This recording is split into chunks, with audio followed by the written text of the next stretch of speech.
अस्सलाम वालेकुम दोस्तों, छा हाल आहे? उमेद कयां थो सभु दोस्त ठीकु ऐं ख़ुशि हूंदा। जीअं तव्हांखे स्मार्ट बलोच ऑफिशियल टीवी ते भली कार चवां थो।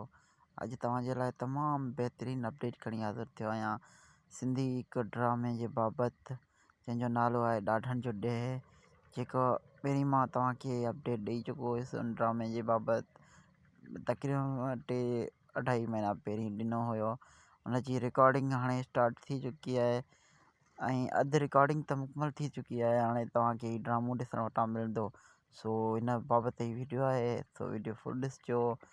बाक़ी असांजे चैनल ते नवां आया आहियो त चैनल खे सब्सक्राइब करे छॾिजो ऐं सब्सक्राइब करण सां तव्हांजो को बैलेंस कोन वेंदो त असांजी हौसला अफ़ज़ाई थी वेंदी।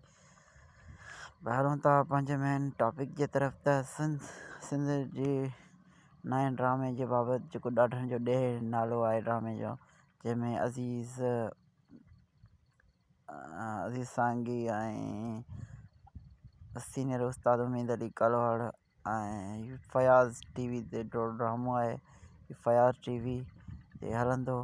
सो हिन जे बाबति तव्हांखे ॿुधायूं त हिन में सिंध जा नाले वारा आर्टिस्ट पिणु कमु करे रहिया आहिनि।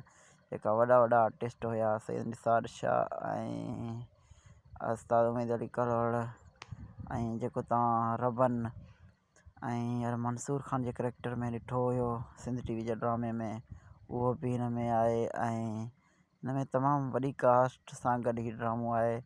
मूंखे लॻे थो त हीउ ड्रामो तमामु सुठो साबित थींदो ऐं इंशाअल्लाह हिन जा तमामु जल्द टीज़र तव्हांखे ॾिसण वटां मिलंदा। सो ही तव्हांजे लाइ ख़ासि अपडेट मूं आंदियो। ऐं ॿियो ड्रामो आहे पापनगर, जेको केटिन जो आहे। उनजी रिकॉर्डिंग बि तेज़ी सां हली रही आहे। सो उनखे अलाए छो न ई हलाए सघियो।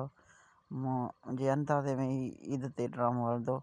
सो मूंखे ईअं थो लॻे। बाक़ी जेको सिंध टीवी जो ड्रामो आहे वेरनि जी बस्ती, उहो बि शायदि ईद ते हलाईंदा। उनजा बि 2 स्पेल जेको रिकॉर्ड आहे उहो मुकमल थियल आहिनि, बाक़ी हुनखे हलाइनि नथा। सो मूंखे ईअं थो लॻे त उहो बि ईद ते हलंदो।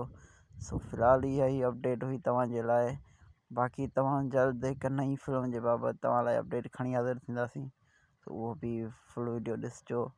बाक़ी जिते हुजो ख़ुशि हुजो, आबाद हुजो, हमेशह मुस्कुराईंदा रहिजो। हुस्न सलामत साथ सलामत, ख़ुदा हाफ़िज़। वरी मिलूं था कि नई वीडियो में।